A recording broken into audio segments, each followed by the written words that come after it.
देव channel पर आप सबका स्वागत है। आइए हम सब मिलके कुछ सीखने की कोशिश करते हैं, प्रयास करते हैं। आज हम लोग डिस्कस करेंगे एनसीईआरटी क्लास 7 की जो पहला अध्याय है हमारा पर्यावरण।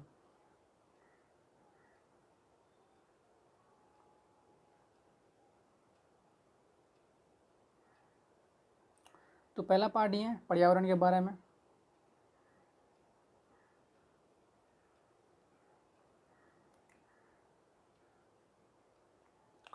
लंबी छुट्टियों के बाद जब रवि स्कूल या कॉलेज रवि स्कूल जा रहा था, तब उसने देखा कि उसके स्कूल के निकट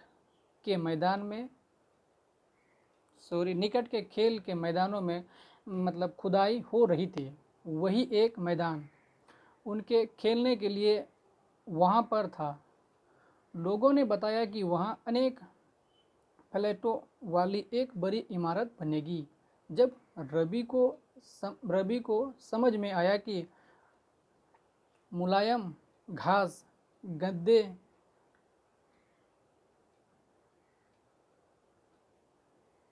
गेंदे के फूल एवं तितलियों वाली विशाल मैदान अब हमेशा के लिए नष्ट हो चुका है, तो आप उसकी आंखों में आंसू छलकने लगे। उसने यह बात अपने सहपाठियों मतलब क्लास का जो फ्रेंड था उससे बोला। सहपाठियों को बताई। सुबह की सभा में प्रधानाचार्य ने भी बहुत उदासी से कहा, देखो कैसे हमारा पर्यावरण बदल रहा है। कक्षा में पहुंचकर रवि ने अपने शिक्षक से पूछा, पर्यावरण क्या है?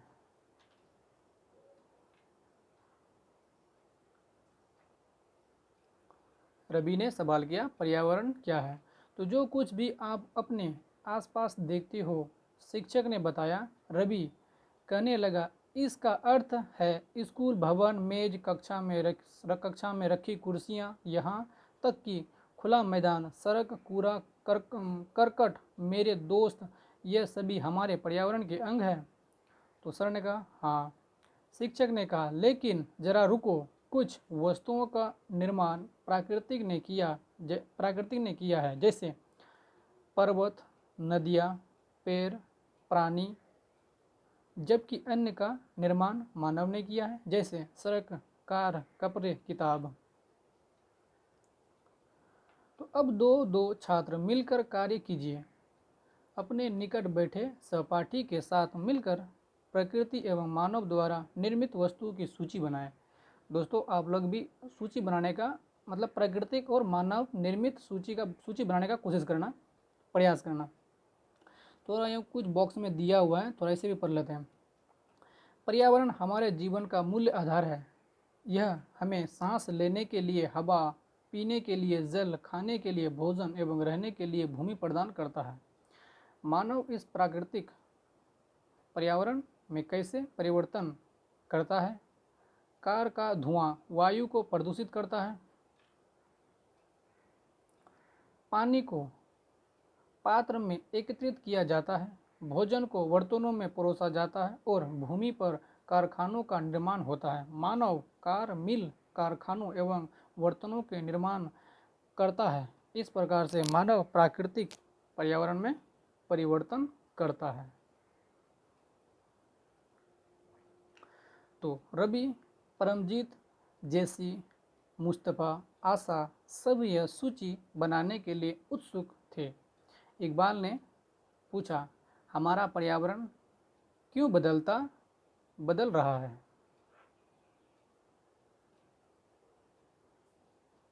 इकबाल का प्रश्न है क्या कि हमारा पर्यावरण क्यों बदल रहा है? शिक्षक ने उत्तर दिया, ऐसा हमारी जरूरतों के कारण होता है। यह दिन प्रतिदिन बढ़ती रहती है।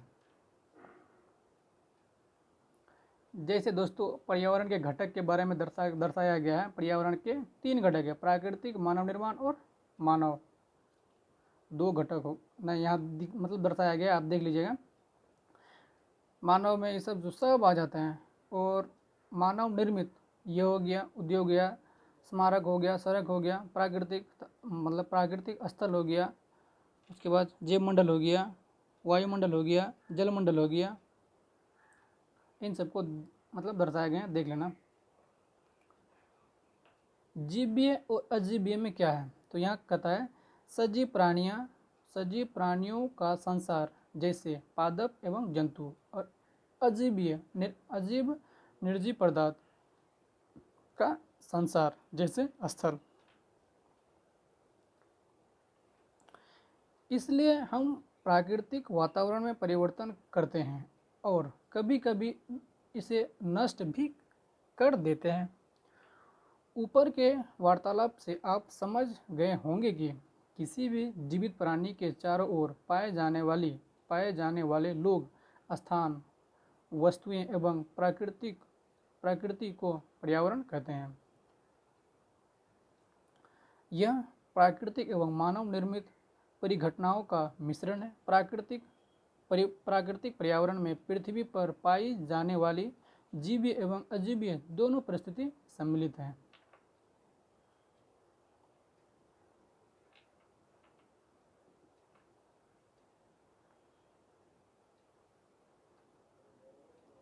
जबकि मानवीय पर्यावरण में मानव की परस्पर क्रियाएं, उनकी गतिविधियां एवं उनके द्वारा बनाए गए रचनाएं सम्मिलित है। तो यहाँ बोलता है कि शब्द उत्पत्ति, पर्यावरण यानी एनवायरमेंट, पर्यावरण यानी एनवायरमेंट शब्द की उत्पत्ति फ्रेंच शब्द रोनेर या रोनेर से हुआ है, जिसका अर्थ होता है पड़ोस, मतलब एनवायरमेंट मतलब पड़ोस।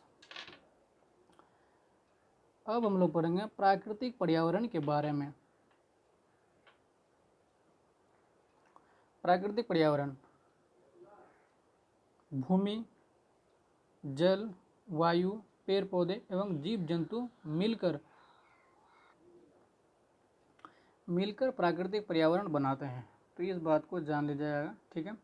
तो स्थलमंडल, जलमंडल, वायुमंडल एवं जैवमंडल से आप पहले से ही परिचित होंगे। आइए अब हम इनके संबंध में कुछ और तथ्यों को जानकारी प्राप्त करते हैं।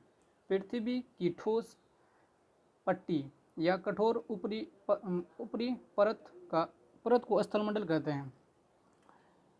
ये भी बात थोड़ा समझने लायक है। पृथ्वी की ठोस पट्टी या ठोस ऊपरी परत को स्थलमंडल कहते हैं। यह चट्टानों एवं खनिजों से बना होता है एवं मिट्टी की पतली परत से ढका होता है।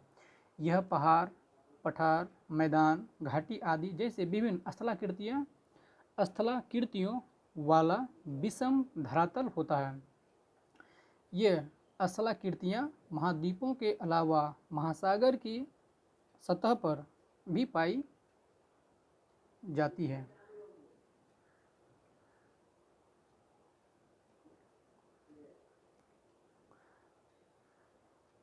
स्थलमंडल वह क्षेत्र है जो हमें वन, कृषि एवं मानव बस्तियों के लिए भूमि, पशुओं के चरने के लिए घास स्थल प्रदान करता है। यह खनिज संपदा का भी एक स्रोत है। तो आओ कुछ करके सीखें। अपने आसपास के स्थल को देखिए और आपके पड़ोस में भूमि का उपयोग किस किस प्रकार हो रहा है, इसकी सूची बनाएं। तो दोस्तों आप लोग भी इस चीज़ को करने की कोशिश करें।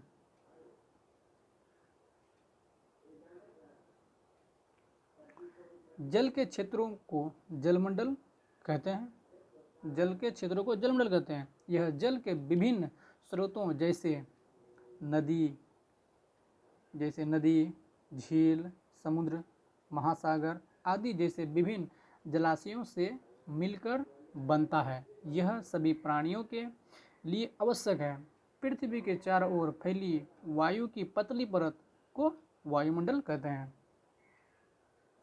ये सब हम लोग पिछली कक्षा में पढ़ चुके हैं। पृथ्वी का गुरुत्वाकर्षण बल, ये गुरुत्वाकर्षण बल बहुत बार उपयोग होगा तो ध्यान रखें। गुरुत्वाकर्षण बल अपने चारों ओर के वायुमंडल को थामे रखता है। यह सूर्य की झुलसाने वाली गर्म एवं हानिकारक किरणों से हमारी रक्षा करता है। इसमें कई प्रकार की गैस, धूल कण एवं जलवाष्प उपस्थित रहते हैं। वायुमंडल में पर्यावरण होने में मौसम एवं जल वायु में परिवर्तन होता है। पादप एवं जीव जंतु मिलकर जीव मंडल का सजीव संसार का निर्माण करते हैं। यह पृथ्वी का वह संकीर्ण क्षेत्र है जहाँ स्थल, जल एवं वायु मिलकर जीवन को संभव बनाते हैं। अब पारितंत्र है क्या, इसके बारे में सीखेंगे और पढ़ेंगे। तो यहाँ पारितंत्र के बारे में कुछ दिया हुआ है। पारितंत्र वह तंत्र जिसमें समस्त जीवधारी आपस में एक दूसरे के साथ तथा पर्यावरण में उन भौतिक एवं रासायनिक कारकों के साथ परस्पर क्रिया करती है जिसमें वे निवास करते हैं। ये सब ऊर्जा और पदार्थ के स्थानांतरण द्वारा संबंध है। अब समझ गए कि पारितंत्र है क्या चीज़। तो पारितंत्र के बारे में यहाँ भी डिस्कस होगा। रवि की कक्षा के एक रवि की कक्षा में एक एनसीसी कैप में जेसी ने आश्चर्य से कहा, कितनी मूसलाधार वर्षा हो रही है। इससे मुझे अपना केरल याद आ गया। तुम सबको आकर देखना चाहिए कि कैसे हरे भरे खेतों एवं नारियल के बागानों में लगातार बारिश होती रहती है। तभी जैसलमेर में रहने वाले हीरा ने आश्चर्य से कहा, हमारे यहाँ वर्षा होती ही नहीं है।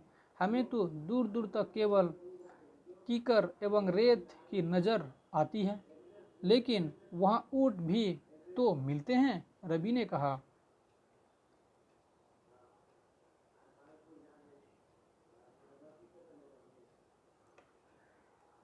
हीरा ने कहा, ऊँट तो मिलेगी ही। जब तुम हमारे रेगिस्तान आओगे तो तुम्हें सांप, छिपकली एवं अनेक कीट भी देखने को मिलेंगे।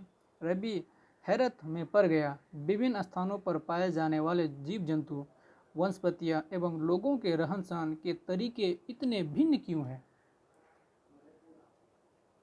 क्या सभी का एक दूसरे के साथ संबंध है? बिल्कुल बिल्कुल, बहुत संबंध है, शिक्षक ने कहा।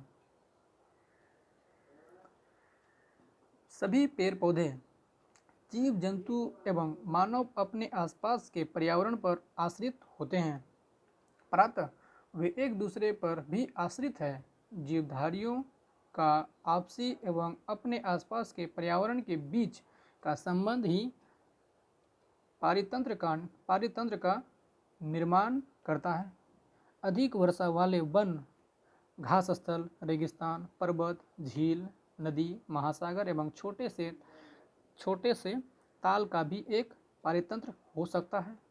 क्या आपको लगता है कि जिस पार्क में रवि एवं उसके मित्र खेलते थे वह भी एक पारितंत्र बनाता है? मानवीय पर्यावरण के बारे में पढ़ेंगे अभी। मानव अपने पर्यावरण के साथ पारस्परिक क्रिया करता है और इसमें अपनी आवश्यकता के अनुसार परिवर्तन करता है। प्रारंभिक मानव में स्वयं को प्रकृति के अनुरूप बना लिया था। इनका जीवन सरल था एवं आसपास की प्रकृति से अपनी आवश्यकता पूरी हो जाती थी। समय के साथ कई प्रकार की आवश्यकताएं बढ़ी। मानव ने पर्यावरण के उपयोग और उसके परिवर्तन करने के कई तरीके सीख लिए। उसने फसल उगाना, पशुपालन, क्या क्या सीख लिया है? फसल उगाना, पशुपालन, स्थल एवं जीव मतलब स्थानीय जीवन जीना सीख लिया। पहिए का आविष्कार हुआ। आवश्यकता से अधिक अन्न उपजाया गया। वस्तु विनिमय पद्धति, ये बात बहुत अच्छा है। वस्तु विनिमय पद्धति, वस्तु विनिमय पद्धति का मतलब, इसको आगे पढ़ेंगे और समझेंगे। जो वस्तु दिए हैं उसके बदले वस्तु बदल दिए हैं। जैसे पैसा के बदले पैसा को देता है ना, वस्तु विनिमय, कोई वस्तु दिए उसके बदले हमको वो दूसरा वस्तु, जैसे 1 केजी चावल हम दिए तो 1 केजी हुआ कुछ दूसरा गेहूँ हमको दे दिया, इसी को वस्तु विनिमय कहते हैं। का विकास हुआ, वस्तु विनिमय का पद्धति का विकास हुआ। व्यापार आरंभ हुआ एवं वाणिज्य का विकास हुआ। औद्योगिक क्रांति से बड़े पैमाने पर उत्पादन प्रारंभ हो गया। परिवहन तेज गति से प्रारंभ हुआ। सूचना क्रांति से पूरे विश्व में संचार सहज और द्रुत हो गया। क्या आप जानते हैं कि आप गर्मी में रसीला तरबूज, रसीला का मतलब यह है कि उसमें पानी की मात्रा अधिक पाया जाता है, उसे रसीला कहते हैं। तरबूज एवं सर्दी में भुनी हुई मूंगफली खाना क्यों पसंद करते हैं? प्राकृतिक एवं मानवीय पर्यावरण के बीच सही संतुलन होना आवश्यक है। मानव को पर्यावरण के साथ समरसता से रहने एवं उसका उपयोग सीखना चाहिए।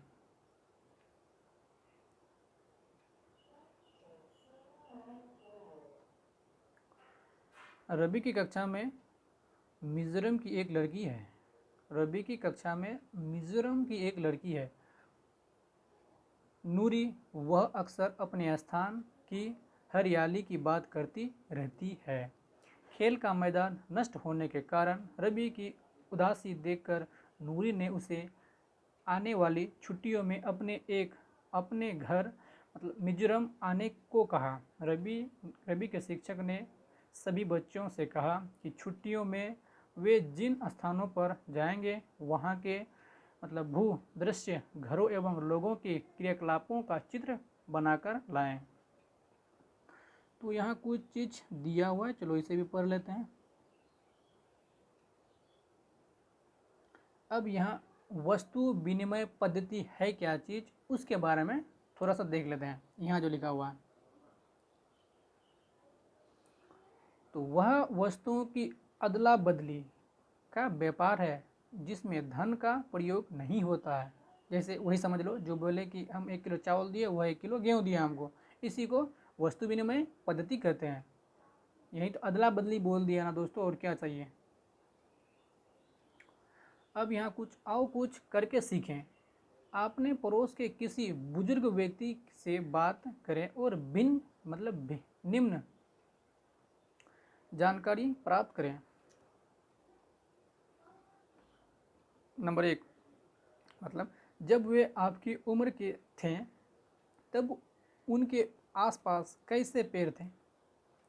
उस समय के घर के अंदर खेले जाने वाले खेल, उस समय उनका पसंदीदा फल क्या था? मतलब गर्मी एवं सर्दी का मौसम वे कैसे बिताते थे? प्रातः जानकारी को दीवार बुलेटिन बोर्ड पर प्रदर्शित करें।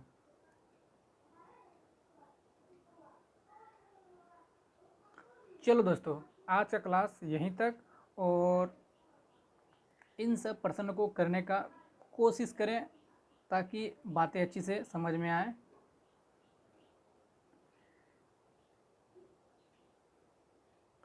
तो हम लोग नेक्स्ट क्लास में पढ़ेंगे हमारी पृथ्वी के अंदर पार्ट 2। तो दोस्तों, चैनल को सब्सक्राइब करें और लाइक करें ताकि हमको ऐसे वीडियो बनाने में